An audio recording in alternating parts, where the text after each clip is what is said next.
저 번갈아 교독하고 마지막 절 읽겠습니다.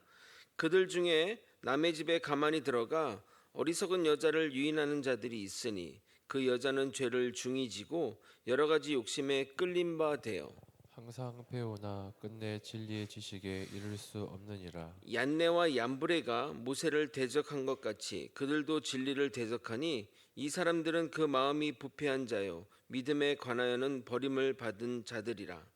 그러나 그들이 더 나아가지 못할 것은 저 두 사람이 된 것과 같이 그들의 어리석음이 드러날 것임이라. 아멘.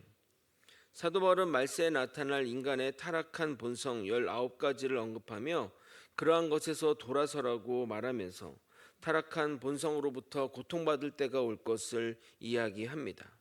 지금 우리의 시대는 이 인간의 타락한 본성이 극에 달하였다 말할 수 있습니다. 그래서 그 일로 인해 우리 모두가 고통받고 있습니다. 사도 바울은 또한 말세에 종교인에 관한 경고를 하고 있습니다. 경건의 모양은 있으나 경건의 능력이 없는 신앙인들은 껍데기 신앙이기에 반드시 종말의 때에 가라지처럼 모여서 불살라질 것입니다. 형식적인 신앙, 외식적인 신앙의 모습을 버리고 주님과의 인격적인 만남, 주님께 진실된 신앙의 모습으로 새롭게 태어나야 할 것입니다. 그 만남은 기도로 이루어지는 일이기에 가능한 기도의 자리로 나와 기도하며 주님을 만나기를 소망합니다. 기도 가운데 주님이 여러분을 만나 주실 것입니다. 오늘은 이단 및 미혹하는 자들의 실제 예를 살펴보도록 하겠습니다. 사도 바울은 그들의 특징을 두 가지로 이야기합니다. 그 내용을 살펴보고 우리 또한 바른 진리 위에 뿌리 내리며 살아가는 자가 되기를 예수님의 이름으로 소망합니다.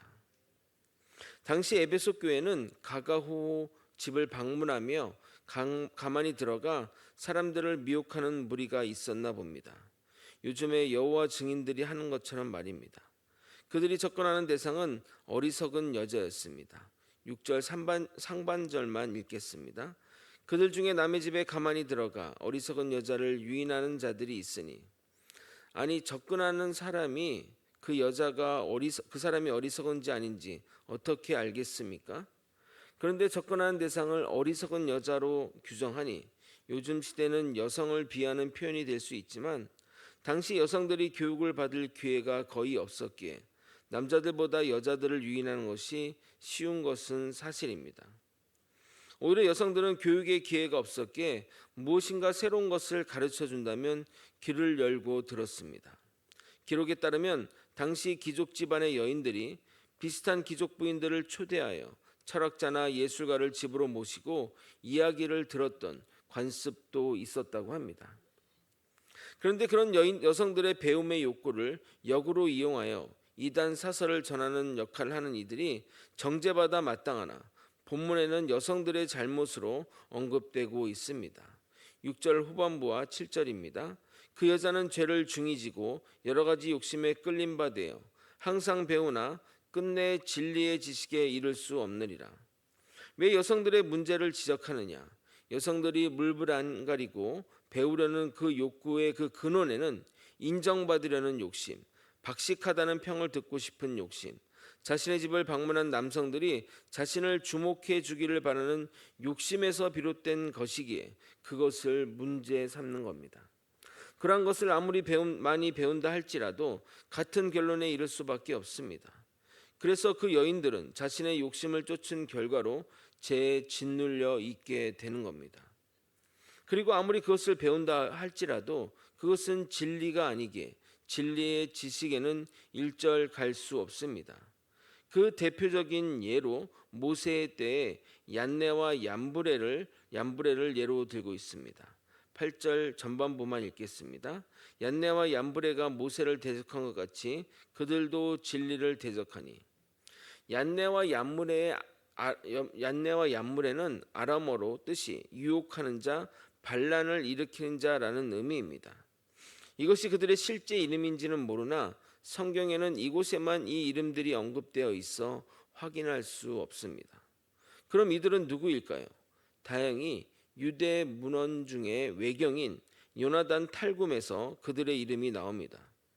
그들은 원래 바로의 술객으로서 애굽에서 모세가 이적을 펼치며 이스라엘 백성을 구하려고 할 때 맞선 자들이었다고 합니다. 그런데 모세의 능력에 압도되어 유대교로 개종하였고 모세가 백성을 이끌고 출애굽할 때 같이 동행하게 됩니다. 그런데 그 둘은 이후에 모세가 시내산에 올라가서 내려오지 않자 백성들을 충동하여 금송아지를 만들고 그들에게 절하게 한 장본인이라고 합니다. 그러니까 그들이 유대교로 개종한 것은 거짓이었고 속임수였던 것입니다. 모세의 능력을 얻고자 따라온 것에 불과할 뿐입니다. 신천지가 거짓으로 위장하여 교회에 침투하여 사람들을 미혹해 가는 것처럼 과거나 현재나 이단들의 행태는 똑같다는 생각이 듭니다. 복음의 진리에 대적하는 이들의 특징은 사도 바울은 두 가지로 언급하고 있습니다. 8절 후반부를 여러분이 한번 읽어보도록 하겠습니다. 함께 읽겠습니다. 시작. 이 사람들은 그 마음이 부패한 자요 믿음에 관하여는 버림받은 자들이라. 그들의 특징 첫 번째는 마음이 부패한 자입니다. 그들이 사람들을 미혹하는 이유는 사람들을 구원하기 위해서가 아니라 자신들의 공로를 채우기 위해서입니다. 그래서 거짓으로 속이고 될 수 있는 한 모든 수단과 방법을 가리지 않는 겁니다. 이것은 다단계 사업을 하는 분들과 그 심정이나 이런 것들이 똑같습니다. 다단계로 사람들을 모으는 자들이 하는 말이 이것을 해야 돈을 많이 번다고, 나를 위해 당신을 위해서 소개해 준다고 말합니다. 그러나 실상 다단계로 돈을 버는 사람은 거의 없습니다. 과거 지인 중에 암 땡땡이를 크게 하시는 분이 있었습니다. 등급이 꽤 높은 등급으로 알고 있었는데 만나면 암 땡땡이를 선전하고 돈도 많이 벌었다고 엄청 자랑을 했습니다. 그런데 우연히 그분의 집에 가게 되었는데 집안 한가득 암땡땡 제품으로 발 디딜 틈이 없었습니다. 그분 알 잠시 물건을 복원하고 있다고 모두 곧 팔릴 것이라고 말하는데 좋게 물건값만 봐도 억대는 되어 보였습니다. 물론 돈은 벌었겠죠. 근데 물건으로 벌었다면 무슨 의미가 있겠습니까? 결국 그분은 나중에 아는 사람마다 돈을 빌려달라고 해서 거의 손절의 대상이 되었습니다. 만약 여러분 중에 다단계에 빠져 집안에 그 회사 제품이 쌓아가기 시작한다면 정신 차리고 그만두셔야 합니다. 물건만 팔면 돈 번다고 생각하는데 물건이 생각외로 안 팔립니다. 결국 헐값에 넘기고 손해보게 될 것입니다. 아니면 끊임없이 사람들을 속여 다단계로 밀어 넣어야 할 것입니다. 대적하는 자 또는 미혹하는 자들의 두 번째 특징은 믿음에서 버림받은 자들이라는 것입니다.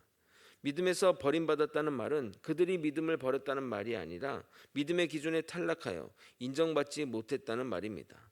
즉 하나님으로부터 버림받은 상태를 나타냅니다. 그들 중에는 헛된 열심으로 하는 이들이 있을지라도 하나님의 기준은 명확합니다. 진리에 맞서거나 사람들을 미혹하여 진리에 벗어나게 하는 자들은 하나님으로부터 버림받을 것입니다. 부디 신천지나 다른 이단에 빠지지 않기를 소망합니다. 사도 바울은 진리에 대적하여 사람들을 진리에서 멀어지게 하는 이단들에 대해 반드시 드러날 것을 선포합니다. 9절을 또 여러분이 한번 읽어보도록 하겠습니다. 함께 읽겠습니다. 시작. 그러나 그들이 더 나아가지 못할 것은 저 두 사람이 된 것과 같이 그들의 어리석음이 드러날 것임이라. 얀네와 얀브레도 결국 드러나 하나님으로부터 정죄받고 죽음을 면치 못한 것처럼 이단의 세력들도 결국 더 이상 나아가지 못할 것입니다. 그것은 역사가 증명하는 사실입니다. 역사를 통틀어 이단들은 항상 새롭게 나타나고 사람을 미혹하여 흥황하다 교주가 죽으면서 사분오열 사그라들게 됩니다. 제가 저번에 설교 가운데 만민중앙교회 이야기를 했는데 최근에 교주가 감옥에서 죽고 교인들의 이탈이 가속화되면서 그의 딸들이 교주 노릇을 이어서 하는데 여러 가지 법적인 문제에 시달리고 있습니다. 그 교회가 한때는 10,000명이 넘는 성도가 있던 교회인데 이제는 몇백 명만 남아서 자리를 지킬 뿐입니다. 아직도 남아있는 이들이 정말 안타까울 따름입니다. 반드시 이단들의 끝은 멸망임을 인식하고 우리 모두 경계심을 가지고 바른 진리 위에 서야 할 것입니다. 말씀을 정리하겠습니다. 사도 바울은 사람들을 미혹하는 자들도 문제이지만 그런 미혹에 이끌리는 자들도 잘못이라고 경고합니다. 그 이유는 여러 가지 욕심을 따라 나섰기 때문입니다. 이단들은 사람들을 항상 경쟁시킵니다. 그래서 잘한 사람을 띄워주고 간증자로 세우고 교주가 엄청 칭찬합니다. 사람들은 그 교주의 칭찬에 목을 맵니다. 등급을 세우고 그 등급을 따기 위해 애써 노력합니다. 우리 정통교회도 그런 경향이 있을 수 있습니다. 권사나 시무집사나 장로가 되려는 것이 사람들의 인정과 명예욕 때문이라면 이단과 다를 바가 없는 겁니다. 과거 사역하던 교회에서 어느 집사님이 자기 친구들은 다 권사인데 자기만 집사라 창피하다고 말하는 것을 들었습니다. 뭐 그럴 수 있다고 생각하지만 그런 이유로 권사가 된다면 하나님 앞에서 면류관이 될까요? 진정 직급을 얻으려는 자들은 하나님의 영광을 위해 교회를 위해 나서야 합니다. 그렇지 않으면 본인도 망하고 교회도 망하게 됩니다. 진리를 대적하는 이단 세력들은 마음이 부패한 자이며 하나님으로부터 버림받은 자임을 명심해야 합니다. 그들의 거짓은 반드시 드러날 것이니 우리는 참된 진리 위에 믿음의 뿌리를 내리고 말씀으로 거듭나는 우리가 되길 예수님의 이름으로 축원드립니다. 아멘. 기도하시겠습니다. 하나님의 뜻을 따라 하나님의 말씀대로 살아가는 우리 주의 백성들을 이끌어 주시니 주님께 무한 영광과 감사를 올려드립니다. 우리가 이단의 가르침에 미혹되지 않고 또 자기 욕심을 따라 이단으로 나아가지 않고 온전히 하나님의 말씀 위에 살아갈 수 있도록 우리를 붙들어 주시옵소서. 주님만 바라보겠습니다. 주님의 말씀 위에 바로 서겠습니다. 이 모든 것 사랑이 많으신 예수 그리스도 이름으로 기도드립나이다. 아멘.